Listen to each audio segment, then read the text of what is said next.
Avoir à la fois une parole des élus du club et ensuite de sortir un peu de notre territoire pour voir sur d'autres problématiques comment est-ce que cette transversalité avait pu se faire.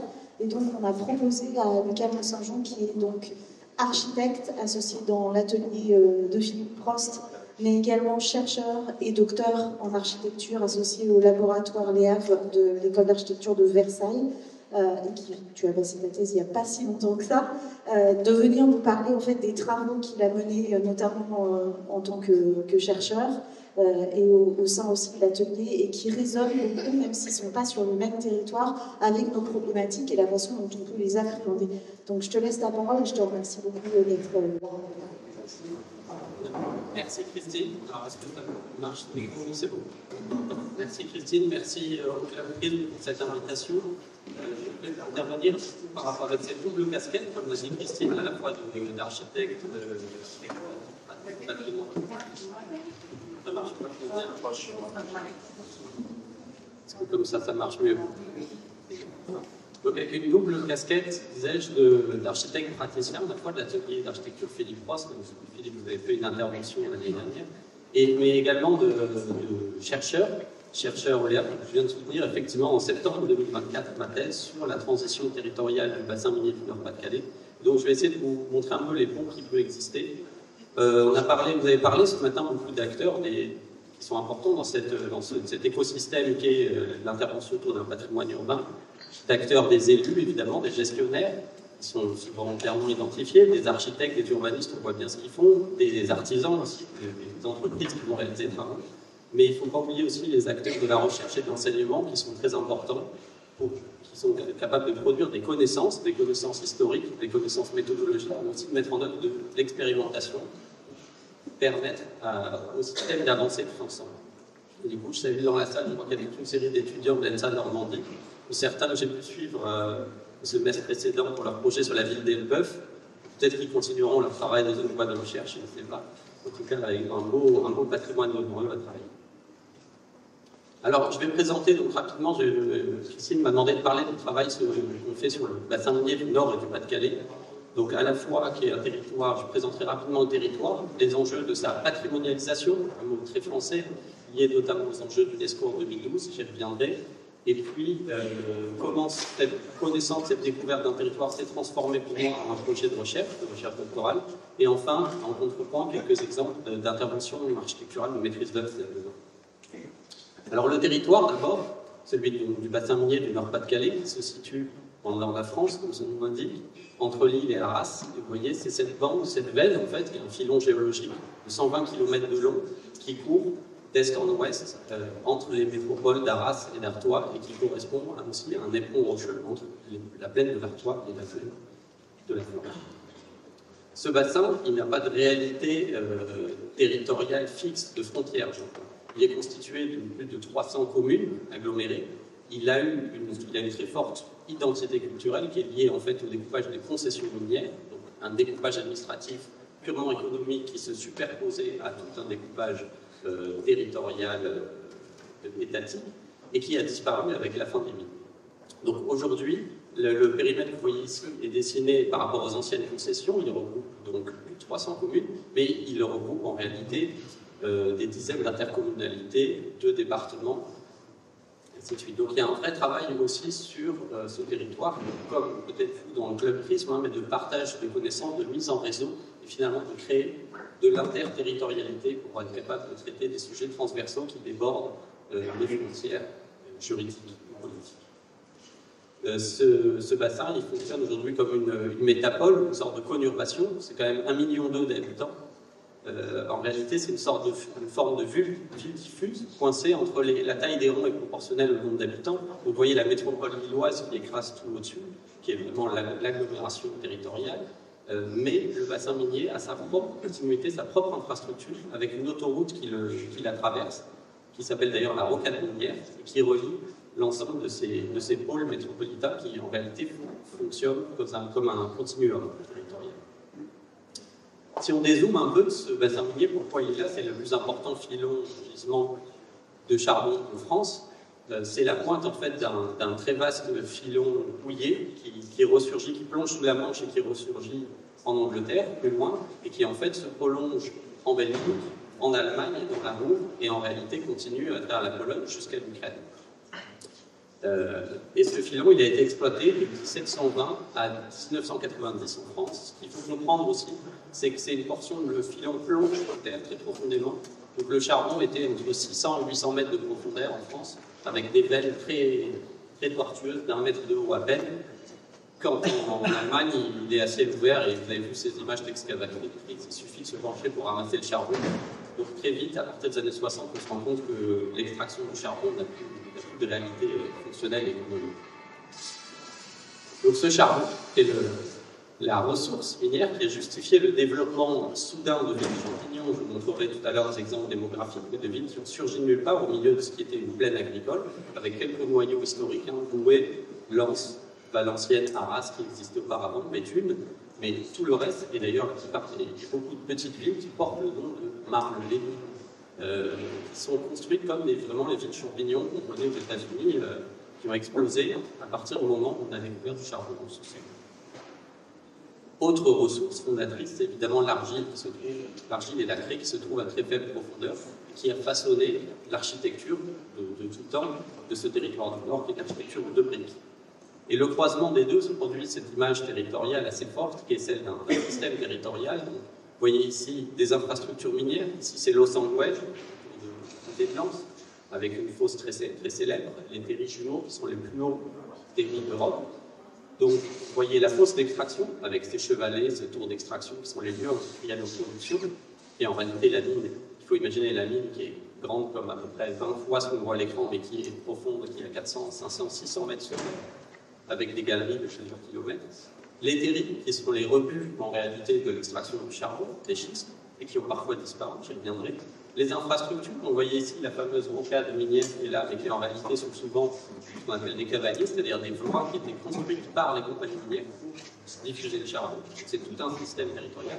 Et puis, face à un besoin de main-d'œuvre croissant, il a fallu loger une main-d'œuvre souvent immigrée, venue de Belgique, d'ailleurs, et après de beaucoup de pays de l'Est. Et donc, la construction massive de logements à partir du 19e, où s'invente, c'est un laboratoire incroyable du logement, en fait, national et international. On invente des formes d'habitat massives, ex nihilo. Donc ici, les cités pavillonnaires, avec au milieu les équipements, donc églises, écoles, mairies, tout ça. Il faut savoir que tout était pensé par les compagnies, c'est-à-dire même parfois les mairies, les stades, les équipements publics, les piscines, pouvaient être construits par les compagnies elles-mêmes, souvent dans des rivalités avec les municipalités. Donc le sous-sol, la question de la gestion de l'extraction, de l'exploitation en réalité de ces sous-sols, qui existe depuis tout temps, évidemment, on a des mines romaines qui sont bien documentées, mais la question du charbon de terre, j'ai commencé à être exploité réellement à partir du XVIIIe siècle. Et vous voyez ici les gravures de Morand, qui était un médecin qui s'est passionné pour la question des mines, qui a édité un manuel avec ces gravures magnifiques. Et on sent vraiment l'anatomiste, c'est une dissection de la terre, vraiment, on voit, il dessine ça comme des veines. Et il est un des rares à présenter ce qu'on redécouvre aujourd'hui, c'est que les sous-sols sont vivants et qui sont traduits en fait par des diversités de couches, par des courants souterrains. Il y a le torrent d'Anzin, le fameux. Il y a de l'eau partout, la nappe est très basse dans la zone de Calais. C'est un vrai souvenir, elle est représentée ici sous la forme de ces torrents qu'on découvre lorsqu'on fort des puits. En surface, maintenant, donc ça c'est une projection en surface des galeries. Lens, c'est qu'un tout petit extrait, parce qu'il faut imaginer qu'il y a des dizaines de milliers de plans d'extraction qui sont conservés à le voir, qui représentent, on ne peut représenter qu'un étage. Ça c'est l'étage moins 400 par exemple. Et les veines en orange représentent les veines de charbon qui sont exploitées, mais en réalité vous avez la même chose à moins 500, moins 600, moins 800. Et au-dessus, et c'est simplement le centre-ville de Lens, mais tout le blanc de la page est couvert aujourd'hui de cités minières. J'ai fait la superposition. Donc les gens habitaient directement au-dessus des veines. C'est assez amusant parce que les noms des veines portent des noms de personnes. Il y a Amé, Léonard, Alfred, Théodore, Valentin, Édouard, etc. Louis. Donc les gens habitaient eux-mêmes au-dessus de ces veines-là. Et ça a posé tout un tas de problèmes après, parce que notamment des questions d'affaissement de terrain. Donc à Lens, c'est le plus spectaculaire, les sols se sont affaissés de près de 4 mètres passant parfois en dessous du niveau de la nappe phréatique, ce qui veut dire que des terrains entiers sont noyés. On doit mettre en place des stations de pompage qui relèvent les eaux. Enfin, il y a vraiment un sujet de question des sols qui est très important. Et d'ailleurs, j'ai découvert dans les écoles d'archives, tous les ingénieurs miniers appelaient tous les sols, toute la couche, entre 0 et moins 500, moins 600, le trou du charbon, s'appelle les morts terrains. Pour eux, ça n'a aucun intérêt, c'est représenté en blanc sur les couches. Et c'est écrit littéralement les morts terrains. Ce qui est plutôt ironique quand on sait qu'aujourd'hui, ce sont des terrains vivants, que c'est habité en surface et que l'enjeu de nos générations, c'est d'arriver à gérer les séquelles de cette mine pour les populations. Alors, qui dit territoire frontalier et ressources énergétiques, c'est un conflit, puisque le bassin minier du Nord-Pas-de-Calais a été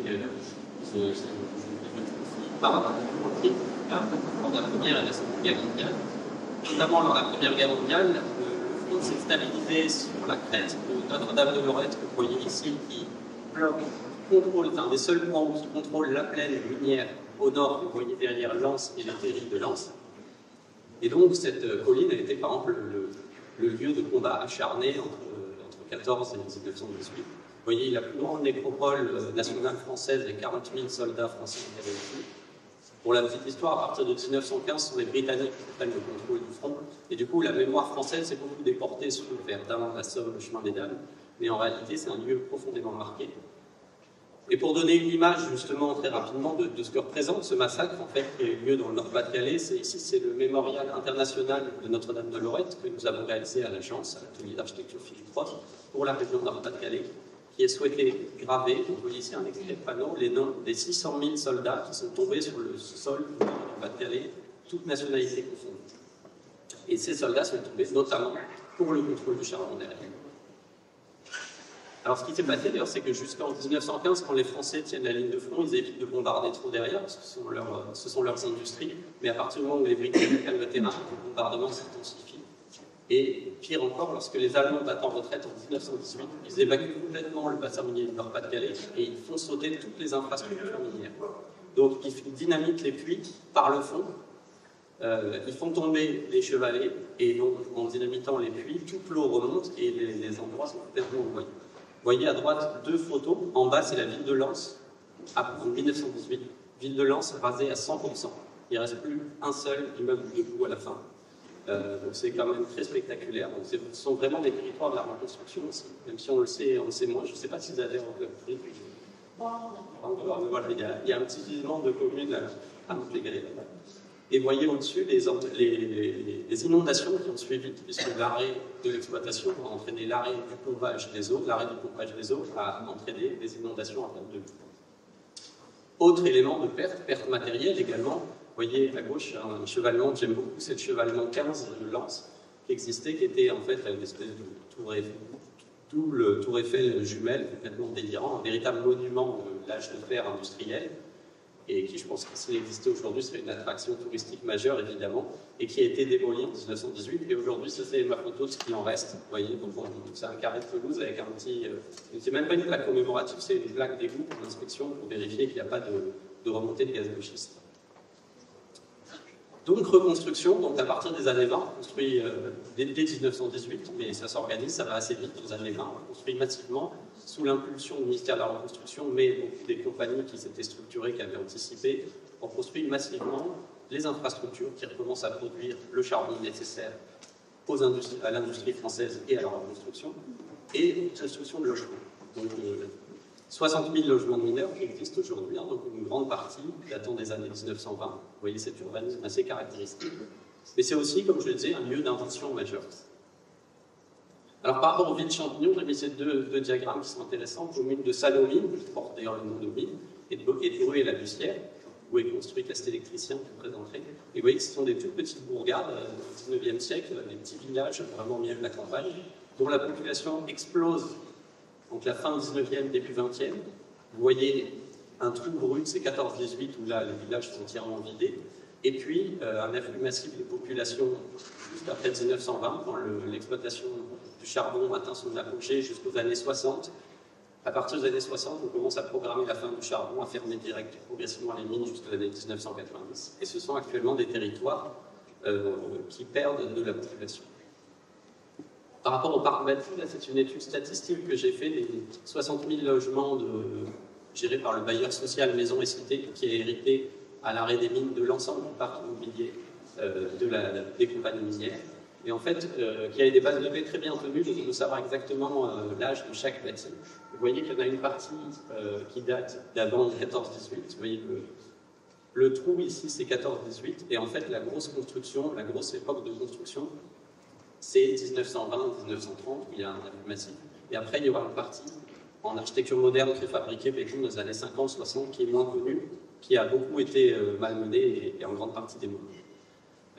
Et ce diagramme, je n'ai pas représenté sur 14-18. Ce qui m'intéressait, c'était par rapport à 2024, le moment où j'ai soutenu ma thèse, de mettre les barres de 1974 et 1924, qui représentent en gros les 50 ans, les 100 ans d'âge d'un parc bâti, et de voir que le bâti vieillissant, on n'a presque rien dans les 50 ans actuels, mais qu'on arrive massivement à une échéance de 100 ans et plus, donc avec un enjeu de rénovation massive du parc bâti.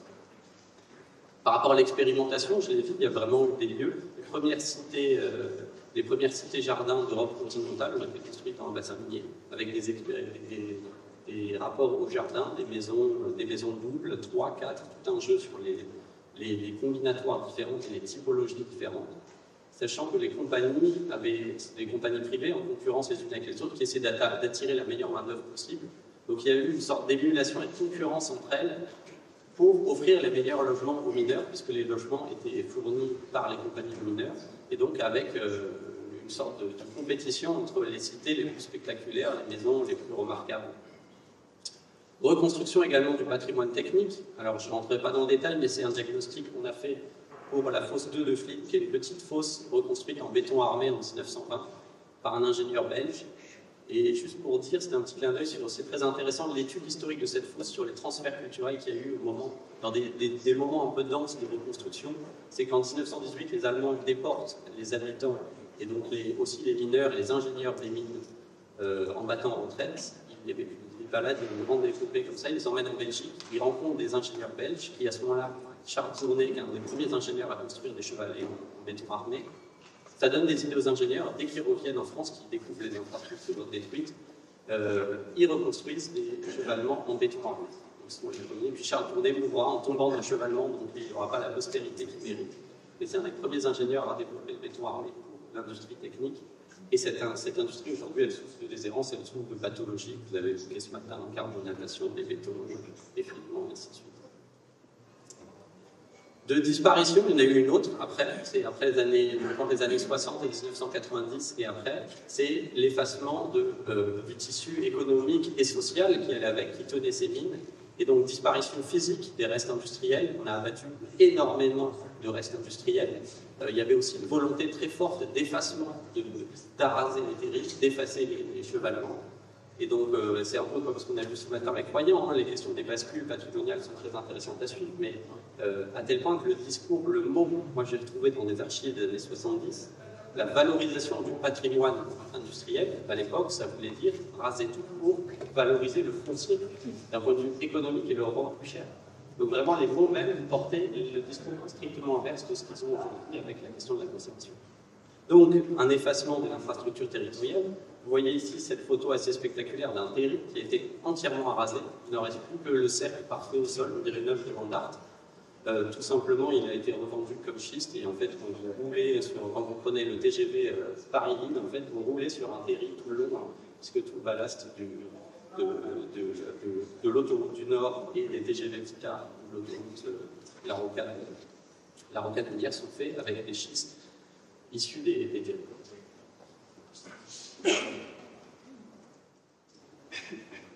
Alors en 2012, il y a le grand retour de Balancier, le bassin minier, qui est inscrit sur la liste du patrimoine mondial. C'est un moment où moi et avec Philippe Palagent, on commence à travailler sur ce territoire que l'on ne connaissait pas, justement pour le mémorial, pour d'autres études pour le bassin minier. Ça nous a beaucoup intéressés, à plusieurs égards.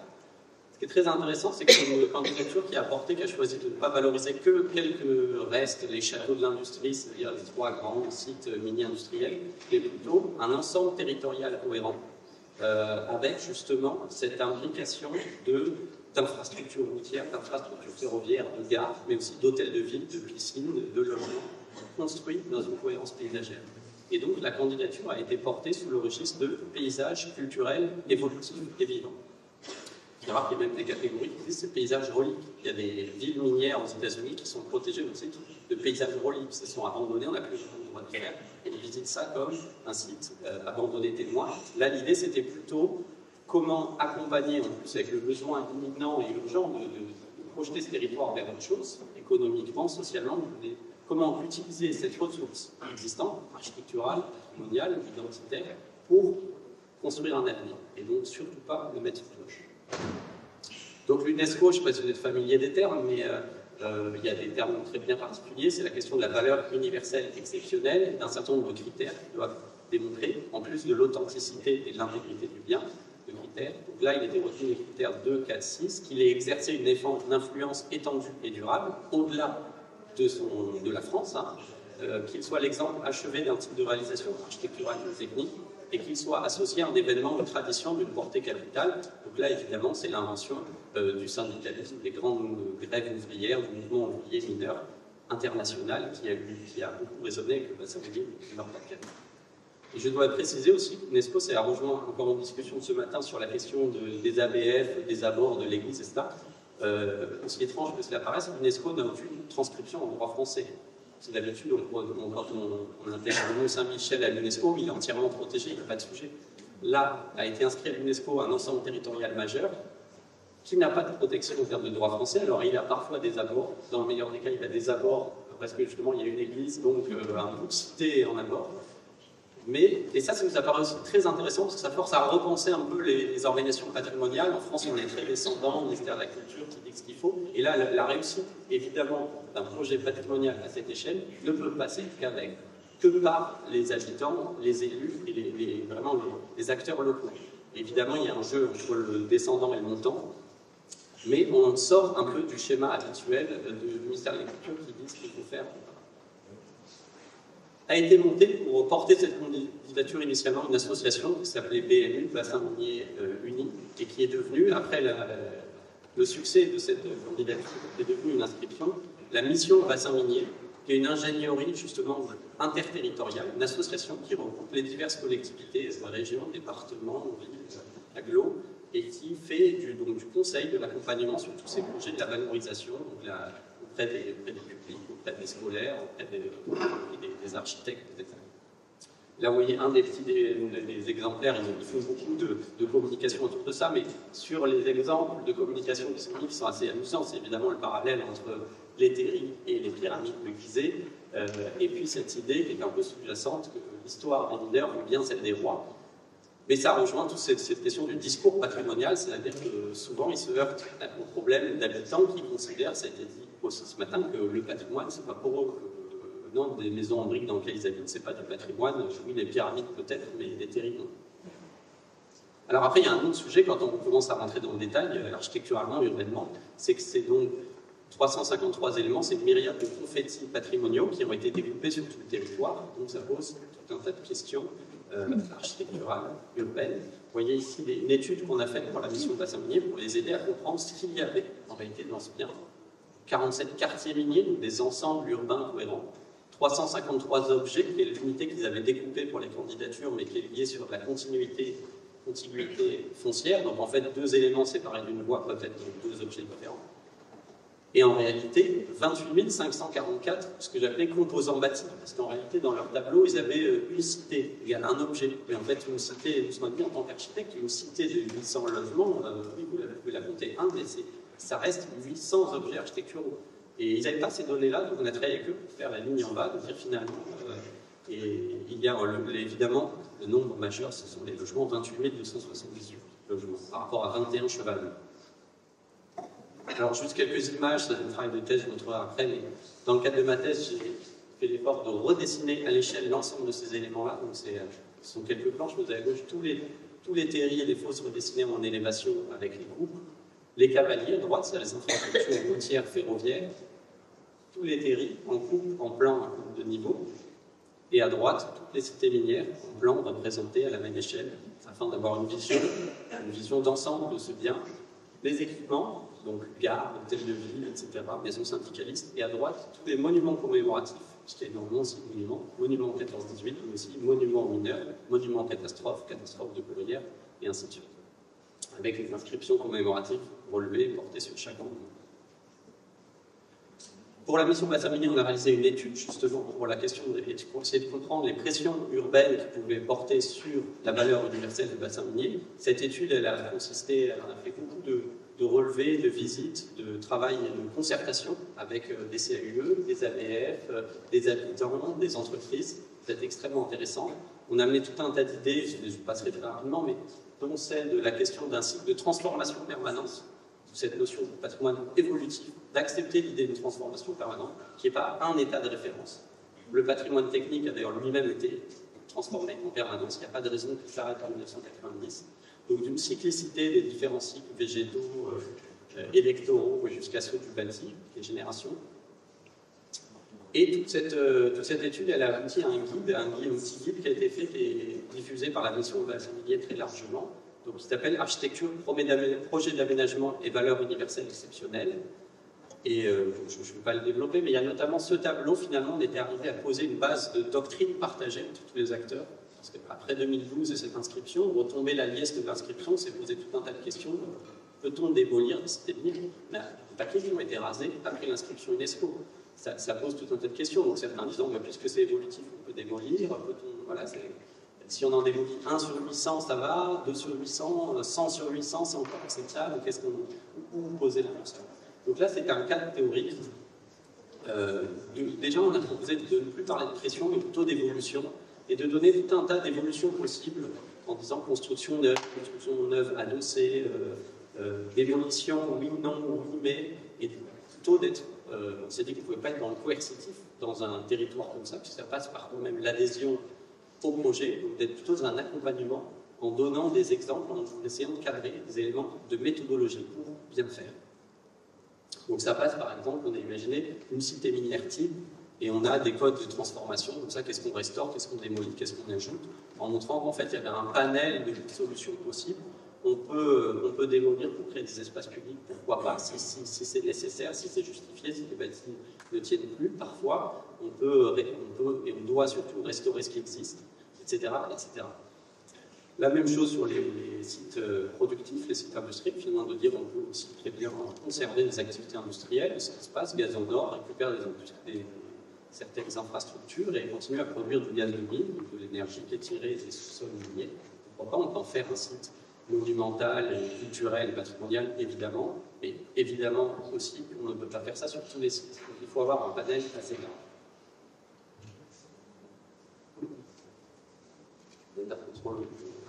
On a presque fini, on sait un petit peu. Donc, sur la base de tout ça, moi, je me suis lancé en 2019 dans une thèse de recherche par le projet à l'université de Cergy, CY Cergy Paris, et à l'ENSA, l'École nationale supérieure d'architecture de Versailles, qui s'intitule « Faire projet dans le bassin minier du Nord et du Pas-de-Calais, territoire, architecture et patrimoine post-industriel, des morts-terrains au sol vivant ».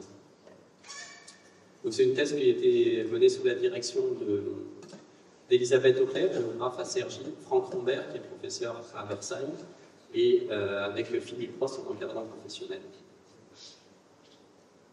J'ai remis ce petit texte qui m'a beaucoup fait réfléchir, que j'ai trouvé que la conférence permanente du bassin minier, c'est la première institution qui a réuni toutes les années 90, toutes les parties prenantes du territoire pour réfléchir au futur du territoire, et qui concluait, c'était la première page du livre blanc qui concluait qu'il faut passer d'un comportement de revendication à une attitude volontariste de projet. Et alors ça, projet, effectivement, ça nous parle en tant qu'architecte, c'est ceux qui savent, les étudiants, le projet, c'est la discipline phare de l'architecture. Et là, c'était une thèse par le projet, c'est-à-dire qu'est-ce que le projet peut apporter, comment on peut intégrer ce projet. Mais ce projet, en réalité, il est en réflexion avec tout un tas de disciplines. C'est évidemment une approche pluridisciplinaire. Il faut le rappeler, si nécessaire. On sait que le patrimoine ne fonctionne qu'au croisement de tout un tas de disciplines, architecture, urbanisme, paysage, mais aussi sociologie, anthropologie, etc., histoire, évidemment, géographie. Donc c'est un travail pluridisciplinaire qui a été mené en partant de l'architecture, puisque je suis architecte de formation, mais en considérant que la particularité de l'architecture était d'être au croisement de plusieurs disciplines et que c'était ça qui permettait de réfléchir, de sortir aussi d'une approche en silo.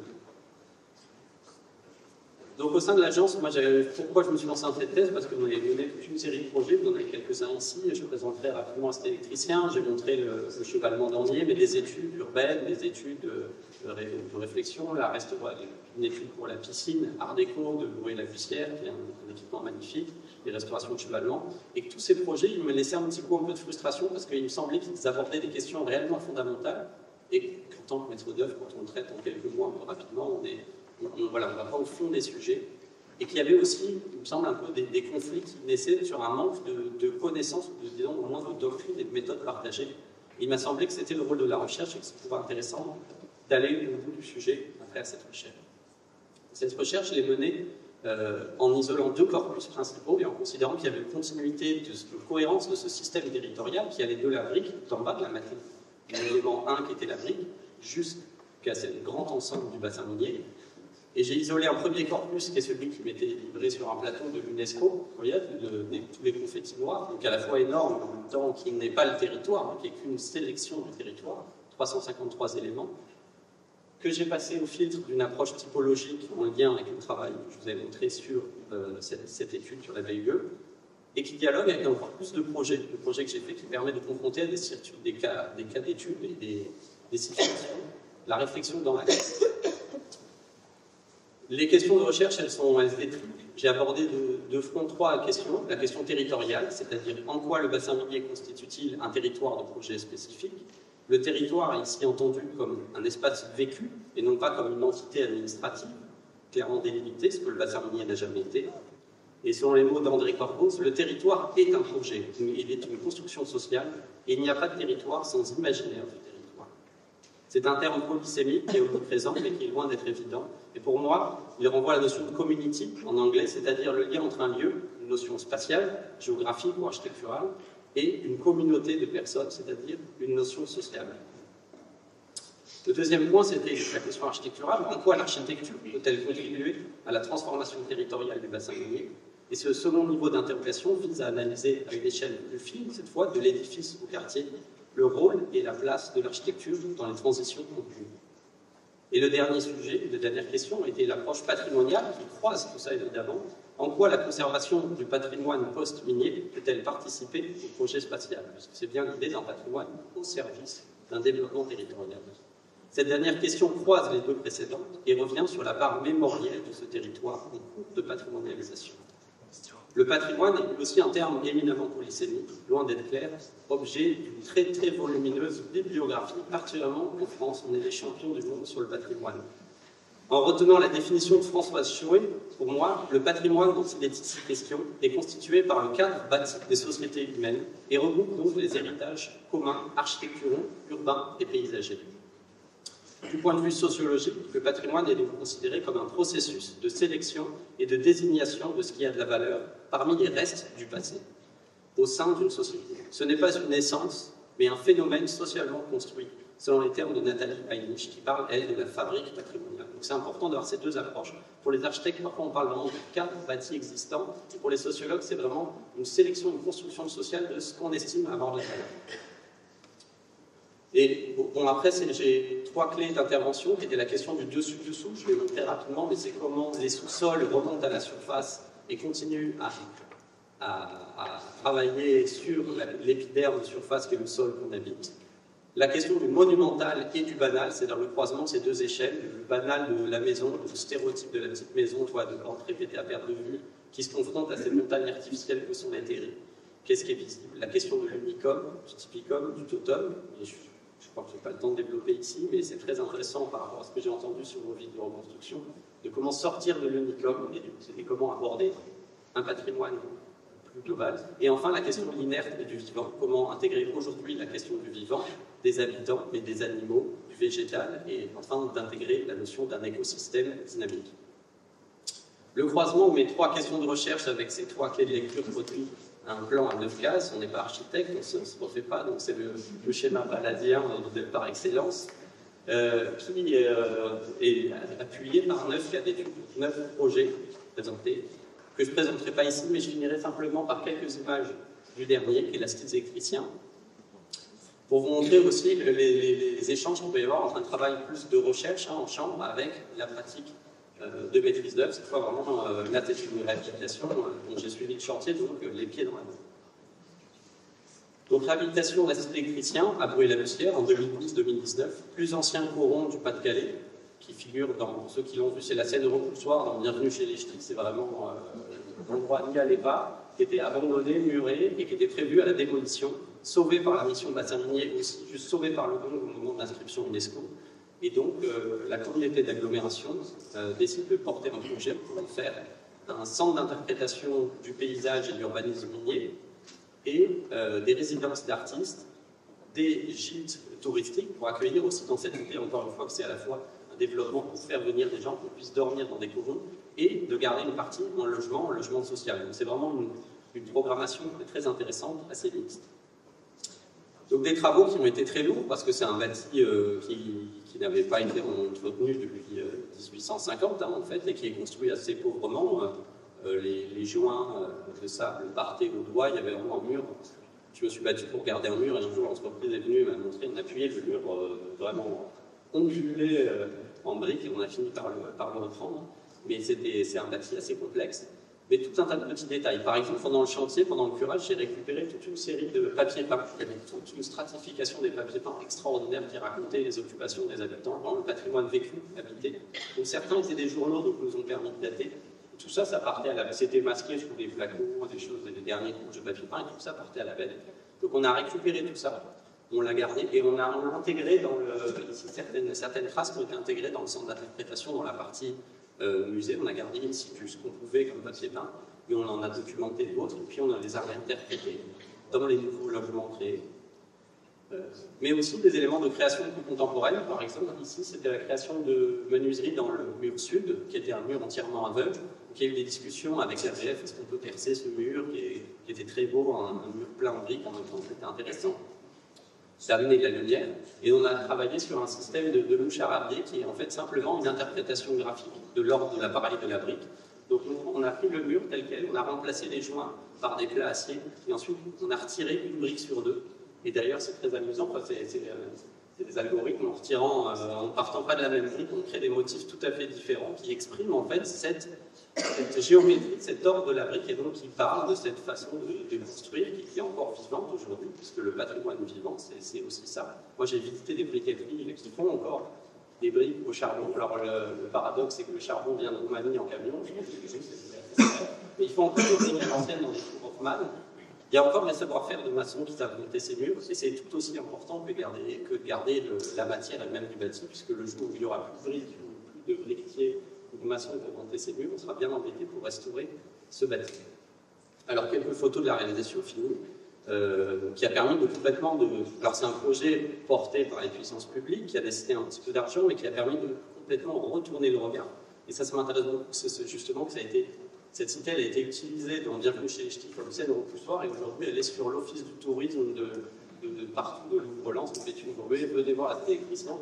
Il y a vraiment eu un retournement de regard qui marche aussi chez les habitants, puisque la partie qui est en logement social, les gens se sont bousculés pour venir, pour pouvoir accompagner.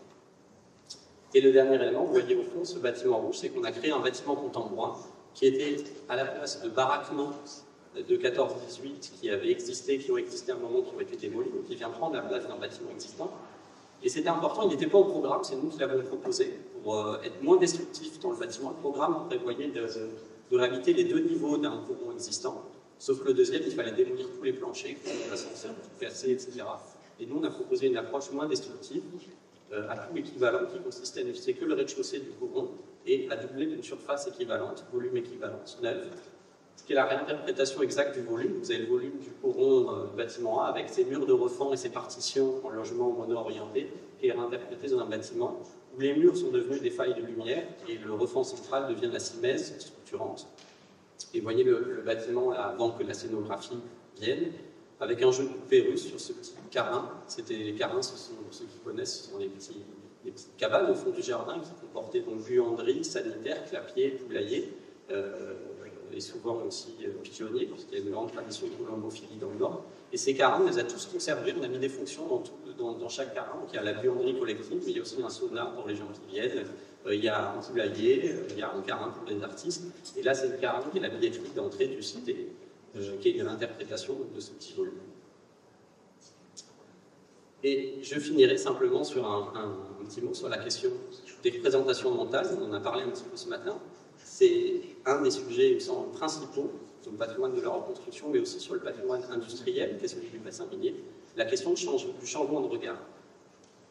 C'est vrai que ces vues, elles sont assez spectaculaires, c'est très frappant, c'est parfaitement répétitif, alignant, mais on entend un double discours par rapport à ça. Moi, j'étais très frappé d'entendre beaucoup c'est ennuyeux, c'est répétitif, c'est moche, c'est triste, on entend beaucoup ça.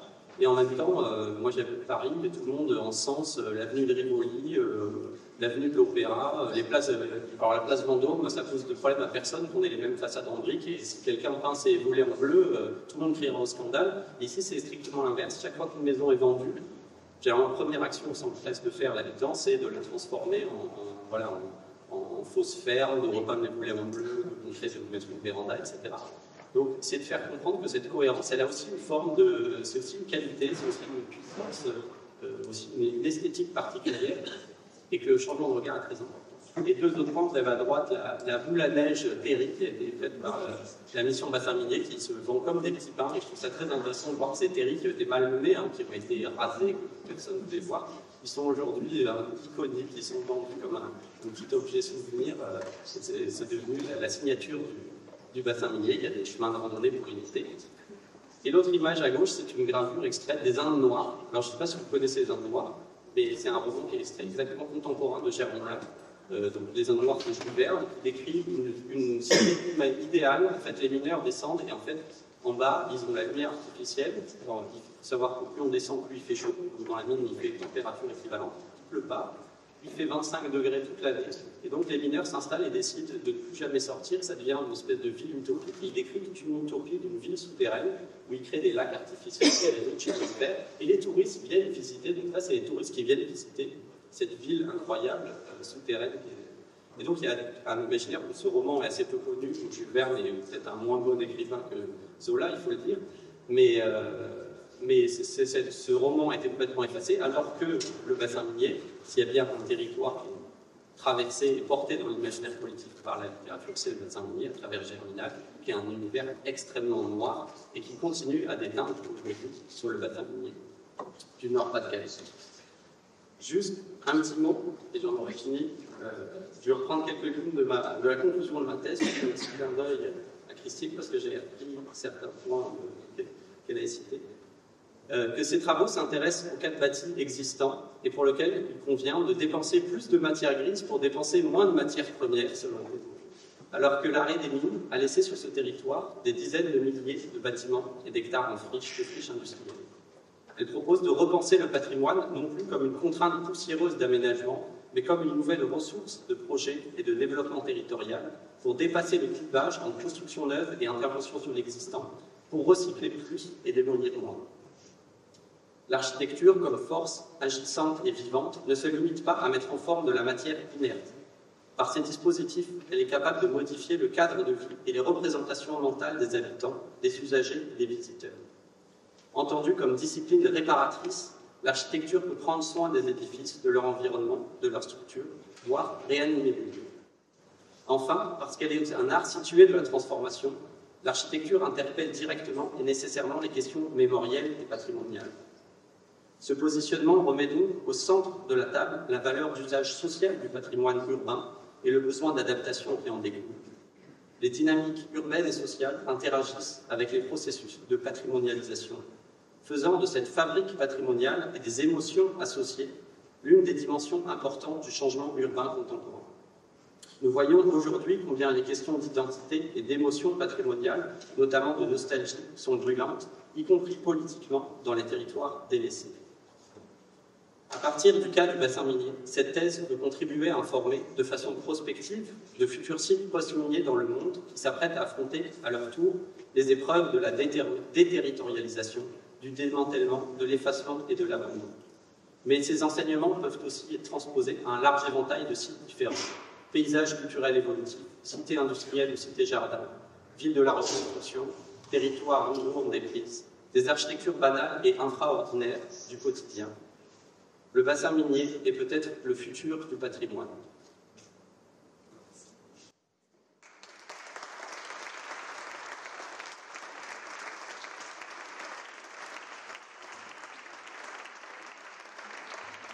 Merci beaucoup, je ne sais pas où est Émilie, elle est là-bas. Et on a 2 minutes, 7 minutes. C'est bien, c'est bien.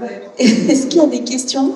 Je voulais te remercier pour le décentrement que ça provoque, parce qu'en fait, on est parfois très focus reconstruction, et là, en se décentrant un peu, on peut aussi prendre en compte d'autres typologies qui finalement nous ramènent à nos propres sujets.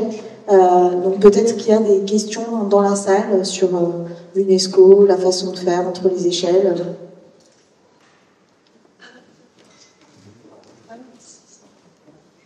Moi, j'avais une question pas tellement sur l'UNESCO, mais plutôt sur les réseaux souterrains, sur ce que vous montriez en fait au début de l'intervention, c'est-à-dire que faire de tous ces infrastructures, littéralement, qui, avec tous les problèmes que ça peut poser justement d'affaissement et autres, qu'on peut imaginer d'inondations ou autres, donc que faire de tous ces réseaux? Qu'est-ce qu'on en fait aujourd'hui? Alors, c'est effectivement une bonne question. Alors, que faire? Rien, pas grand-chose, puisque en fait, les réseaux ont été entièrement... Ça a été quand même accompagné, un processus de fermeture des mines, ça a été quand même accompagné par l'État et c'est assez cadré. Elles ont été entièrement fermées, murées, condamnées, donc on ne peut plus y accéder. Ceci une particularité. On compare de France, il y a d'autres sites miniers dans lesquels on peut descendre, hein, les mines de sel en Pologne qui ont fait un lieu de tourisme dont l'apogée, la descente dans les mines pour visiter ces cathédrales souterraines, etc. Dans le bassin minier, il y a un risque. Alors, j'ai entendu dire qu'il y a des plongeurs qui s'amusent il y a certaines personnes qui peuvent plonger dans les galeries souterraines, parce qu'en fait, donc l'eau remonte, l'accès est strictement interdit, on en aussi parce que muré. C'est contrôlé par le BRGM qui mesure effectivement les remontées de grisou. L'eau remonte doucement, il y a tout un tas d'études très complexes. A priori, l'eau devrait mettre 200 à 300 ans à remonter, mais elle ne dépassera pas la surface. Donc, il faut bien distinguer la question des nappes de surface liées aux affaissements miniers qui produisent ces inondations de la question des eaux profondes qui remontent dans les galeries. Donc l'eau remonte. Alors par contre, un problème, c'est qu'en remontant, l'eau pousse les gaz qui restent issus des décompositions à la surface. Donc ça, il y a une vraie problématique, mais il y a des ébans. À l'inverse, ça peut être comme une ressource parce qu'il y a Gazonor qui récupère. Enfin voilà, il y a des développements pour récupérer finalement ce gaz peut être transformé en gaz urbain. Mais que faire de ces sous-sols? Pas grand-chose en réalité. Après, il y a un suivi qui est assez particulier. Il y a une cartographie qui en est faite. Il y a un suivi à la fois des tassements de sol, des remontées de gaz et des suivis hydrauliques. Mais malheureusement, personne ne descendra jamais dessous à moins que cette chose. Oui, bonjour. J.C. Xavier Métropole Normandie. J'ai une question pour faire écho à la triste actualité 2024 dans le Nord. Justement, on a parlé inondation. Est-ce que dans vos projets de rénovation, déjà, est-ce que tout ce qui va être patrimoine du bassin minier a été impacté par les inondations qu'on a tous vues en 2024? Et est-ce que, justement, dans vos projets de rénovation, l'idée étant de faire venir du monde, ces questions d'adaptation au changement climatique, et notamment à ces périls auxquels le patrimoine doit faire face, sont prises en compte et comment elles sont gérées? Alors, sur la question des inondations, oui, le bassin minier a été touché, mais pas uniquement. C'est-à-dire les endroits plus spectaculaires, on verra Montreuil-sur-Mer qui a eu ça, sont hors du bassin minier. Disons qu'il y a tout un pays, quand même, un plat pays de marais qui dépasse de loin le bassin minier. Hein. Donc, ce n'est pas propre au bassin minier, la question de l'inondation. Après, dans le bassin minier, ce qui s'est passé, c'est que les sols ont été artificialisés beaucoup, de façon très intense, même si les marais ont été souvent, au Moyen-Âge, etc., en partie retravaillés, artificialisés dans notre territoire. Donc là, il y a cette notion, et puis il y a une échelle industrielle très particulière. Il y a eu des questions d'inondation. Évidemment, aujourd'hui, c'est pris en compte dans tous les projets, autant que faire se peut, hein, on rame un peu à contre-courant, mais on essaie de le faire, notamment tout ce qui est la gestion alternative des eaux pluviales, on essaie de systématiser dans tous les projets, enfin non moi, mais bien au-delà, en fait, hein, les porteurs du bassin minier, donc essayer d'accompagner ça. Après, on ne pourra jamais relever les niveaux du bassin minier, ni inverser le changement climatique depuis cet aspect-là, mais on essaie de faire avec, de gérer finalement ces séquelles-là.